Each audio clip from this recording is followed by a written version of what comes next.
Prince Michael of Valleluna sat on his favorite bench in the park. The night was cool, and he felt alive and happy.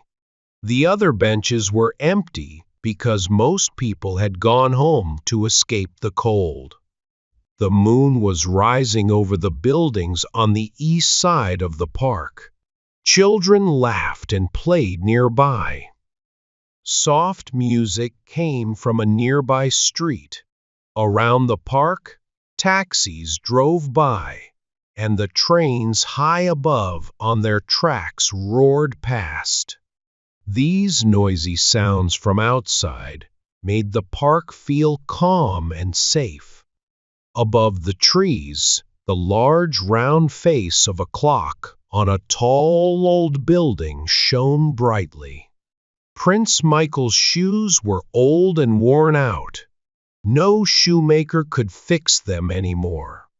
His clothes were torn, and his beard, which had been growing for 2 weeks, was a mix of gray, brown, red, and yellowish colors. His hat was even more worn and torn than his shoes and clothes. As he sat on his bench, Prince Michael smiled. He knew he had enough money to buy all the houses around the park if he wanted. He was as rich as any man in New York City, with gold, jewels, houses, and land. He could have dinner with kings and queens and enjoy the finest things in life: art, entertainment, beautiful women, and honor. But instead, he chose to sit on a bench in the park in torn clothes. He had experienced all the pleasures of life, but found them unsatisfying. Sitting in the park, close to ordinary people and the pulse of the world, made him feel better. He hoped it would help him forget the emptiness he had felt before. Prince Michael enjoyed watching people and helping them. Giving made him happier than owning riches. He liked to surprise people in need with generous gifts, but he always helped wisely, after thinking carefully. As he looked at the bright clock, his smile faded. He often felt sad when he thought about time. Time ruled over everyone, forcing people to follow its commands. They were always in a hurry, always stressed because of time. After a while, a young man dressed in fancy evening clothes came and sat on a nearby bench. For half an hour, he sat nervously, glancing at the clock above the trees. Prince Michael noticed that the man seemed troubled and that the clock had something to do with his problem. Prince Michael got up and walked over to the young man's bench. "I'm a stranger, and I shouldn't bother you," he said, "but I can see you are upset. I am Prince Michael of Valleluna. I wear these old clothes because I don't want people to know who I am. It brings me joy to help others who are in need. If you trust me, perhaps I can help you solve your problem." The young man looked up, still troubled but slightly amused. He laughed a little and said, "I'm glad to meet you, Prince.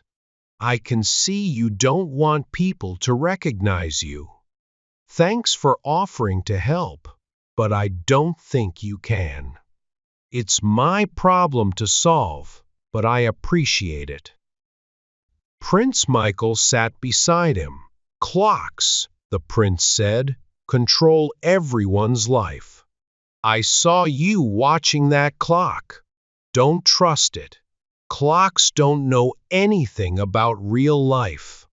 Tell me your story. Maybe I can help." The young man sighed and looked at the clock again. Then he glanced at a building near the park where lights were on in several windows. 10 minutes before 9, the young man said. He looked hopeless. I'll tell you, Prince. See that building? The one with 3 lit windows on the 3rd floor? At 6 o'clock tonight, I was there with the woman I love. We were going to get married. But I made a mistake, and she found out about it. I apologized and begged her to forgive me. She said, I need time to think. I will decide whether to forgive you or never see you again.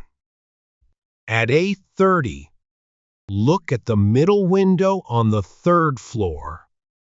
If I forgive you, I'll hang a white cloth out the window. If there's no cloth, it's over forever.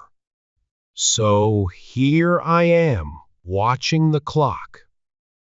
It's already past 8:30, no cloth appeared. That's why I'm upset, Prince. Prince Michael spoke gently. Women are different from clocks. Clocks are strict, but women are kind. Maybe the white cloth will still appear. No, said the young man. Marion is always on time. That's one of the things I love about her. At 8:31, I knew it was over. I'll leave New York tonight and try to forget her. Good night, Prince. Prince Michael smiled warmly. Wait until the clock strikes 9. I promise you, she will be yours. When you marry her, I'll give you $100,000 and a grand house by the Hudson River. But there must be no clocks in the house. Do you agree? Sure, the young man said with a small laugh. I'm done with clocks. He looked at the clock again. It was 3 minutes to 9. Prince Michael stretched out on the bench. I think I'll take a nap. Let me know when you're getting married, and I'll keep my promise. The young man laughed again. Thanks, Prince, but I don't think that day will come. The prince fell asleep. His hat fell off, and the young man gently placed it back over his face and adjusted his coat. Poor guy, he said softly. The clock struck 9, its chimes loud and clear. The young man looked one last time at the building and shouted with joy. From the middle window, a long white cloth was hanging. A man passing by heard him. Excuse me, do you know the time? The young man asked. The man checked his watch. It's 8:29. That clock must be wrong for the first time in 10 years. But the young man wasn't listening. He was already running toward the building with the lit windows. The next morning, 2 policemen patrolled the park. They found a man sleeping on a bench. It's Michael the Dreamer, one said.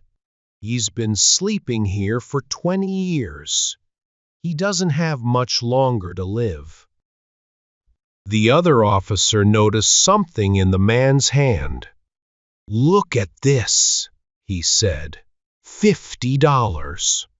I wish I had dreams like his. They shook Prince Michael awake, bringing him out of his dreams and back to reality.